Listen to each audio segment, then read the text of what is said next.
Dari Indonesia hanya Pak Marty, Menlu yang protes keras. Seharusnya menurut Bapak Presiden juga mengecam langsung nggak sih? Langsung bicara dengan PM Abbott? Kasus penyadapan ini beradanya di Kedutaan Besar Australia di Jakarta. Gitu. Artinya dalam ada tahapannya. Kemudian spesifikasi yang dibocorkan, yang disadap, itu tidak menyentuh siapa yang disadap. Hanya politik, ekonomi, diplomasi, kemudian militer.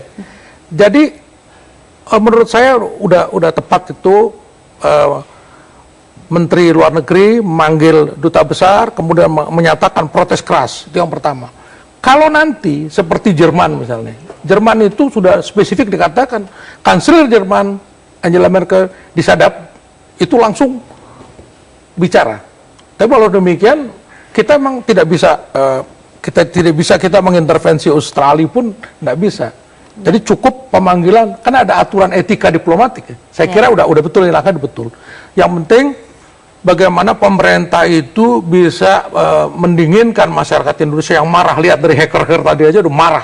Karena orang Indonesia itu kalau terjadi apa-apa yang menyerang negaranya itu bersatunya itu bukan main, akan marah. Nah ini yang perlu dijaga. Jadi langkah Menteri Luar Negeri sementara ini kalau saya kira cukup, tidak perlu tidak ada protes keras dari Presiden. Protes keras karena Presiden tidak menyatakan disadap kan. Baik, Pak Sis tadi ini kan menyatakan sebenarnya kalau di dalam dunia espionase, aksi espionase sendiri dianggap wajar terjadi di setiap negara, bahkan Indonesia juga mungkin juga melakukan aksi-aksi yang sama. Tapi jikalau nanti terbukti memang sampai kepada tahap Presiden kita yang disadap, apa yang dilakukan oleh pemerintah Indonesia? Pak Sis? Halo? Ya, Anda masih bersama kami? Iya, masih. Ya, silakan Pak. Apa yang kira-kira dilakukan? Begini, jadi saya kira apa yang sudah dilakukan oleh Menteri Luar Negeri seperti tadi disampaikan, itu sudah standar yang harus dilakukan. Dan saya pikir apabila nanti bisa ada resolusi PBB, kemudian bisa mengatur semua itu, negara-negara di dunia, mereka tentu akan harus patuh kepada resolusi itu ya, terutama yang pihak-pihak yang menangani. Namun kalau aturan itu tidak ada, maka memang itu diatur secara bilateral gitu. Baik. Pak, kita lihat aturannya sudah ada belum? Gitu. Baik. Tapi jika kita melihat tadi Pak ya yang difokuskan oleh Australia dari kekuatan militer kita, apakah itu juga bisa dilihat Australia intervensi masuk ke ranah kedaulatan kita Pak, dari sisi militernya bahkan? Jadi begini, hubungan militer ke militer Indonesia dengan negara-negara lain kita lakukan secara transparan. Gitu. Jadi mereka memberitahu, mereka kan ada yang namanya publish buku putih pertahanan negara. Mereka publish, mereka komunikasikan ke Kementerian Pertahanan kita, kemudian kita juga menyusun buku putih yang serupa, kita komunikasikan pada mereka. Ini bagian dari transparansi kerjasama militer-militer, dan menurut saya itu sangat bagus. Dalam hal misalnya kita melakukan atau mereka melakukan pengintaian, pemantauan, kita punya mekanisme untuk mencegah, ya, artinya untuk mengcounter usaha mereka. Gitu. Oke, sekarang kekhawatirannya adalah yang dihadapi oleh Indonesia tidak hanya dari militer, tapi juga pemilu kita ada kekhawatiran akan disadap. Nah ini lembaga mana saja sih Mas kira-kira Mas Radit yang akan ditargetkan nih kira-kira untuk rentan sekali untuk disadap?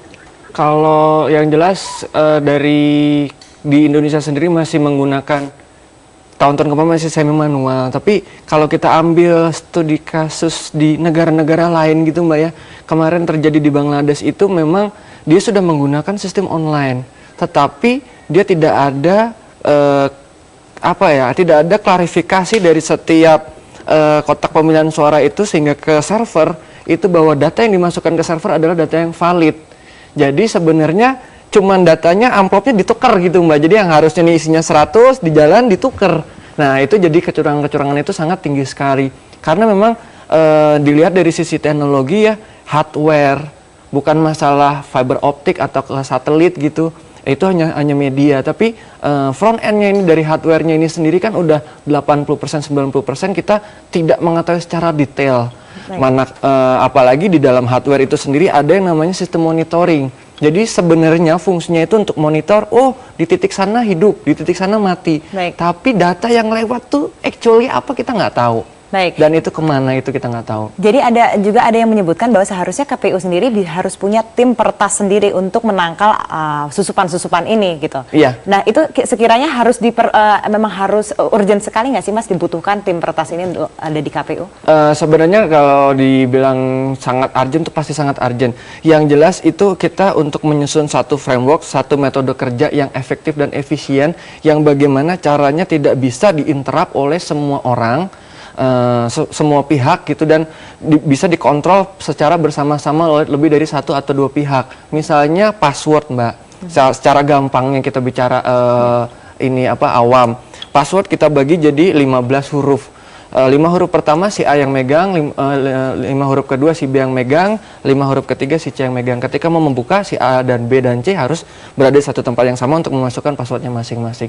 Metode-metode seperti itu yang harus segera kita implementasikan. Mbak Praitno, untuk penutup kita, apa yang harus dilakukan oleh pemerintah Indonesia terkait aksi penyadapan ini?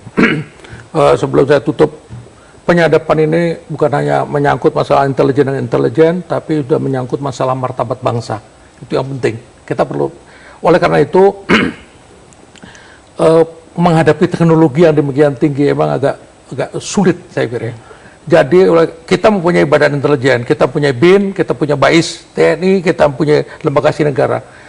Ini perlu dilakukan roadshow kepada pemegang-pemegang departemen kementerian-kementerian, kepada pemegang-pemegang ini, bagaimana meningkatkan kesadaran security, bagaimana menjaga dokumen-dokumen rahasia, bagaimana kita membatasi pembicaraan telepon untuk hal-hal yang rahasia, bagaimana misalnya kita juga menjaga pergerakan penggunaan masalah internet, dan seperti itu. Baik. Nah kita di dulu yang saya tahu pada saya aktif banyak senior-senior di BAIS TNI itu yang mempunyai kemampuan intel serat, mungkin perlu diadakan gathering bersama, kita bahaslah masalah ini bersama, bagaimana mengatasi masalah ini. Tapi intinya satu adalah kesadaran security. Baik, Gitu, kesadaran security. Kalau gitu kita tutup dulu. Terima kasih Bapak-Bapak atas hadir pada hari ini dan juga Pak Sis. Terima kasih Brigjen Sisriyadi.